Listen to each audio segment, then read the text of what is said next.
Muy buenas a todos, nosotras somos Shamal Mateo, Yarice Eugenio y Nueve Vallejo, y juntas les presentamos el cimarronaje y la esclavitud en América. De acuerdo con Cajal, el cimarronaje es el proceso de resistencia frente al sistema colonial, el cual consistía en el escape de los negros esclavos de sus amos, es decir, a cualquier forma de oposición hacia la esclavitud en el Nuevo Mundo se le denominó cimarronaje.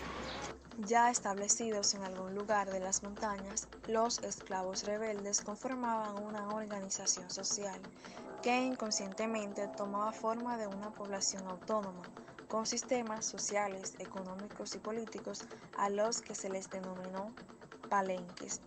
La huida y la formación de palenques fueron prácticas tan antiguas como el sometimiento del negro a la esclavitud en el Nuevo Mundo.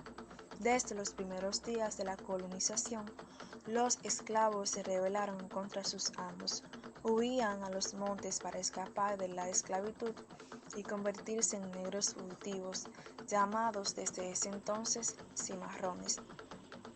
Los vecinos de las villas, las ciudades y las estancias convivían atemorizados por los ataques de los negros de los palenques o comunidades fugitivas, que de tanto en tanto salían a conseguir vituallas, armas y mujeres.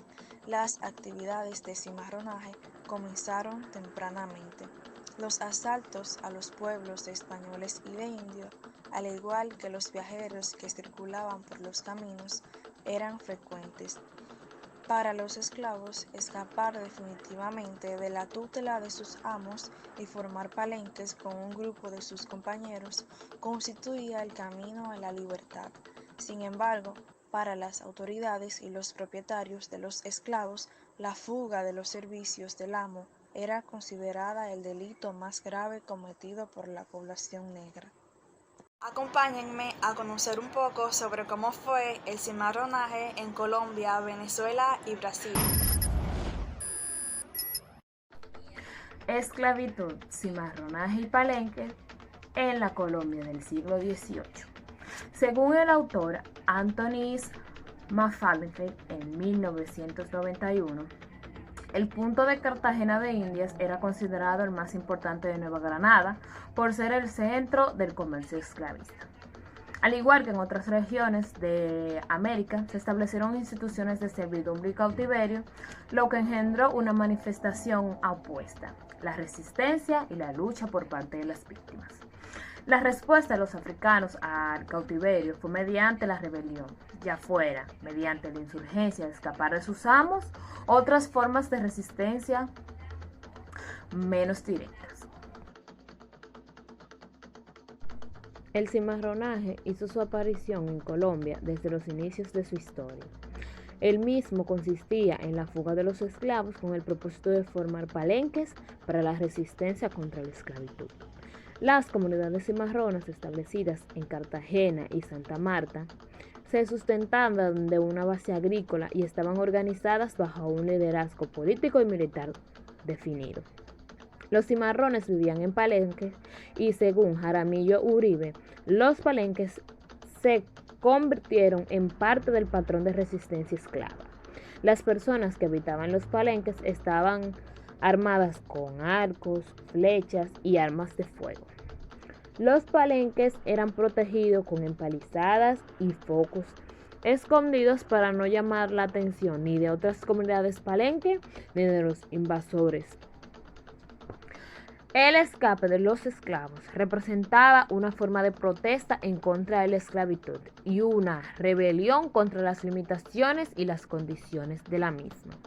Cada huida era diferente, ya que era realizada por personas distintas, pero si analizamos estos escapes de una forma más general, en momentos y circunstancias específicas, un vínculo que tenían era el miedo y los malos tratos, lo que ocasionaba el discurso de libertad.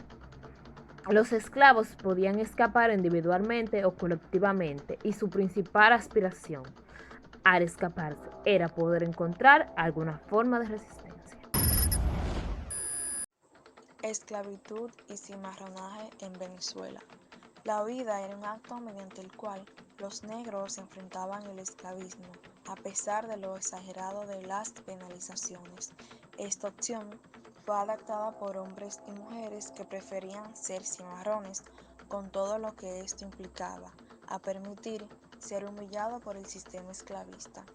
Los cimarrones llegaron a ser cerca de 20.000, entre ellos había gente explotada no europea, cumbes, quilombos, mocambos, mambises, rochelas, patucos y palenques. Así eran denominados algunos de los que componían estas agrupaciones.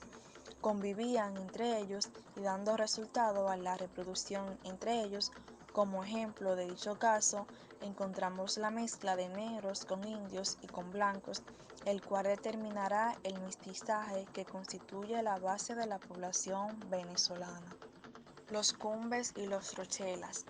Recordemos que cuando algunos esclavos cimarrones no se adaptaban a vivir bajo la tutela de su propietario, huían definitivamente a las montañas, formando los llamados cumbes, donde habitaban en chozas alejadas de la acción de amos y autoridades. Desde allí bajaban a los caminos y poblados para asaltar y robar, transformándose en el azote de la región. Consecuencia de los cumbes se dieron origen a pueblos a lo largo y ancho de la geografía venezolana. Además, grupos de mulatos y negros libres se juntaban, formando las llamadas rochelas. Los repartimientos de negros, que era el sitio de la hacienda donde tenían sus chozas o bohíos, llegaron a formar con el tiempo importantes centros poblacionales. La resistencia a la esclavitud fue una constante en todo el territorio brasileño durante el periodo esclavista a finales del siglo XIX. Personas esclavizadas en Brasil utilizaron diferentes métodos y mecanismos para relegar a las personas que lo caracterizaban como mercancía. Para el autor Isaac Martínez, 2005, las rebeliones cimarronas en Brasil se dieron en la plantación de azúcar, café, algodón, añil y tabaco, también en la minería de oro y diamantes, en la ganadería, en las actividades domésticas, comerciales e industriales, lo cual supuso la huida de las personas esclavizadas a la selva, en donde se asentaron en lugares de difícil acceso como las montañas, creando así las comunidades cimarronas llamadas macombos o quilombos. Estas comunidades adquirieron formas distintas, muchas estuvieron compuestas por pocos miembros, otras albergaron a miles de fugitivos, grupos marginados como los indígenas, campesinos endeudados y desertores del ejército. Algunos duraron unos pocos años e incluso meses, otras se mantuvieron durante décadas e incluso siglos. Unas se ubicaron en la parte de las ciudades, otras en lugares relativamente aislados, aunque nunca demasiado lejos de los centros de población en los que mantenían contacto, población, granja, pueblos y ciudades. En ese sentido, los quilombos se convirtieron en espacios de libertad donde distintos sectores sociales podían desarrollar sus formas de vida. Las sociedades cimarronas combinaron diversas estrategias de subsistencia: el cultivo de maíz, mandioca, ñame, arroz, friol, tabaco, algodón o la caña de azúcar. Fue acompañado por otras actividades como la caza, la pesca, la recolección de frutos y raíces silvestres. Una parte de los productos era empleado para intercambiarlo con mercaderes vecinos. Tales eran negros libres, indígenas o incluso blancos, a fin de obtener productos que los cimarrones necesitaban y no podían obtener, como las armas, pólvora, ropa e instrumentos de labranza. Por tal motivo, la búsqueda incesante de ese objetivo, la libertad, a través de las acciones de rebeldía esclava y su vivencia en los quilombos de mil maneras distintas, donde se encuentra el significado histórico de la resistencia de hombres y mujeres que, condenados al cautiverio y la bestialización, emplearon todos los métodos posibles para recuperar su condición humana. Para concluir y de manera general, El autor Alex Castaño, 2015, citando a Arazola en 1986, explica que el cimarronaje se refiere a los procesos de resistencia frente al sistema colonial en el que los esclavos negros se fugaban de sus amos. Pero a su vez también cita el historiador inglés Anthony Macfarlane en 1991, el cual establece que el cimarronaje conllevó también a la consolidación y reconocimiento de una nueva forma de organización social colonial, denominada los palenques.